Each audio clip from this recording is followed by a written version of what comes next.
Olá pessoal, nesse vídeo eu vou falar um pouco sobre esse livro aqui, o Jesus Histórico, tá? De Darrell Bock, como editor.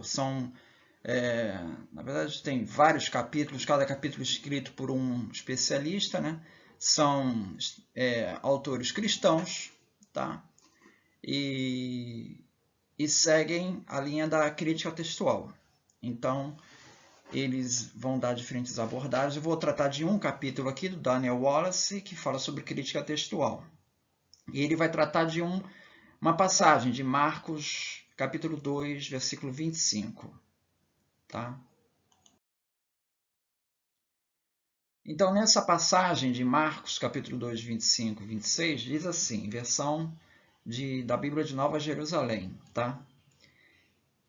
E Jesus respondeu: Nunca lestes o que fez Davi e seus companheiros quando necessitavam e tiveram fome, e como entrou na casa de Deus, no templo do sumo sacerdote Abiatar, e comeu dos pães da proposição, que só os sacerdotes podem comer, e os deu também a seus companheiros? Tá?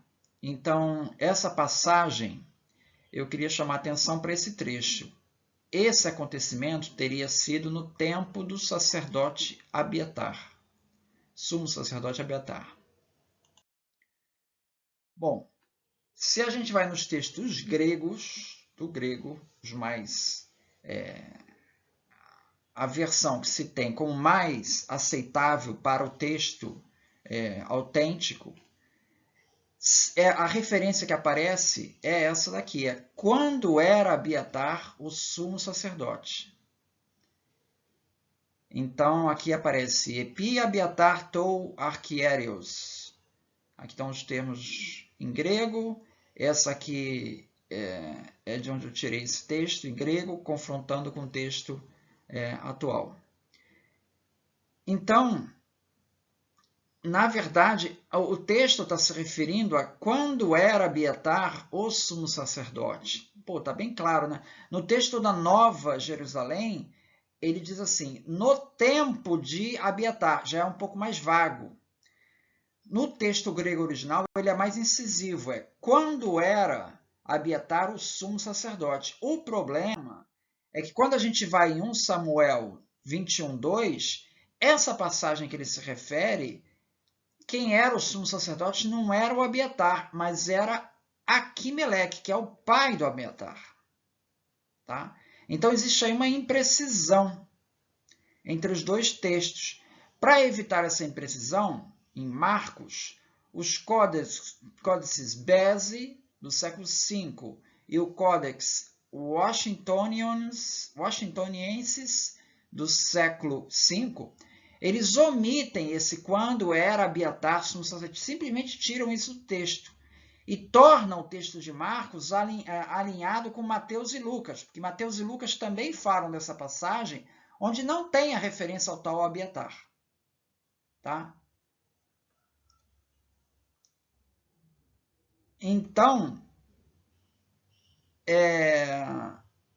há essa tentativa de conciliar os textos. Né? Outros manuscritos, relutantes em omitir a passagem toda, eles mudam para no tempo de Abiatar. No tempo é meio vago, né? Que é como aparece a versão de Nova Jerusalém, em outras Bíblias também.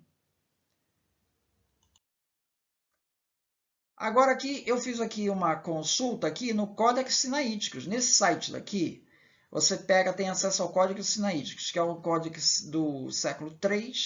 Você coloca lá o livro, o capítulo, e ele te pontua onde é que está o grego aqui. Tá? Permite dar zoom, é fantástico o site. Né? Então aqui eu coloquei a passagem que nós temos do grego. Né? Epi, e que aparece aqui, epi em vermelho, identificado aqui no Codex Sinaíticos, Abiatar, que aparece em azul, e Arquierios, que aparece aqui em amarelo. Então, essa referência, quando era Abiatar o subsacerdote, aparece no Codex Sinaíticos. E na maior parte dos códex. Essa é a leitura mais correta com os manuscritos mais antigos gregos. Essa passagem em Mateus e Lucas, você veja que Mateus cita a passagem, mas ele simplesmente omite todo aquele trechinho que fala sobre Abiatar, ele simplesmente tira. E o Lucas também. Ou seja, claramente, Mateus e Lucas, Marcos foi o primeiro, foi mais antigo. Claramente, Mateus e Lucas, quando tratam dessa passagem, eles tratam de eliminar essa inconsistência. Isso foi nitidamente um acerto que o Mateus e o Lucas fizeram, ou seja, parece que eles reconheciam que ali em Marcos, de fato, havia um problema. No texto aqui do Daniel Wallace, ele usa essa passagem aqui para discutir a questão do critério do constrangimento. O que é o critério do constrangimento? Quando você tem uma passagem num manuscrito grego antigo, que ela é constrangedora, ou seja, poxa, tem um erro aqui, como esse caso aqui, a tendência é que esse erro seja autêntico do texto. Porque, veja, as emendas que são feitas são emendas para tentar consertar. As pessoas não vão fazer emendas para piorar o texto. Elas vão fazer emendas para tentar alinhar o texto, para tentar acertar. Então, esse critério do constrangimento é baseado nisso, ou seja, onde há um erro no texto original, a tendência dos autores é considerar esse erro como autêntico, né? O Daniel Wallace chama atenção para isso, quer dizer, se você também tem que levar um pouco usar um certo critério nesse critério, né? Porque você pode estar destacando muitos erros, né? E, enfim, nessa passagem específica, ele dá 5 possibilidades que podem resolver esse caso. Primeiro, Marcos está errado. Né? A passagem de Marcos, quando era Abiatar, está errado. Essa primeira não encontra muito suporte nos manuscritos, não, porque os manuscritos mais antigos, todos eles têm essa passagem dessa forma, com a referência a Abiatar. Tá? Segunda possibilidade, a nossa interpretação está errada, que é o que vocês vão ver em muitos vídeos aí de pastores, né, dizendo que não, que isso aqui não é Abiatar, é no tempo de Abiatar, então é uma figura de linguagem, na verdade ele estava querendo se referir a Abimeleque, mas não é o que está escrito. Né? Terceiro, Jesus se equivocou. Quarto, a fonte que Marcos usou se equivocou, porque Marcos não foi, ele baseou talvez em Pedro, né? Testemunho de Pedro. E quinto, ou o próprio evangelista se equivocou. Então tem 5 possibilidades aí para esse texto. O Daniel Wallace ele conclui assim: quando era Abiatar o sumo sacerdote, essa passagem que é constrangedora, né? Ela é claramente superior, ou seja, possivelmente, quase certamente, ela dá origem a outros variantes e é obviamente autêntica. Então, Daniel Wallace, usando o critério de constrangimento, ele diz que essa passagem ela está em Marcos, porque nos manuscritos mais antigos é onde consta.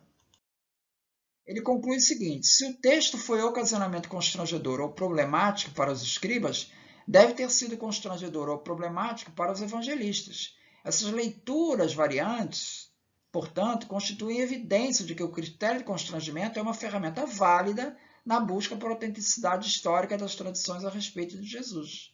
Então, nós vimos como alguns trechos, né, como o Codex Washingtonianus e o Código Beze, né, como eles tentam acertar o texto, que é a versão que a gente tem da Nova Jerusalém. Né? Mas a versão mais antiga, mais abalizada dos manuscritos, é de que realmente existe uma imprecisão no texto original e que consta do texto que seria autêntico. Ok, muito obrigado então.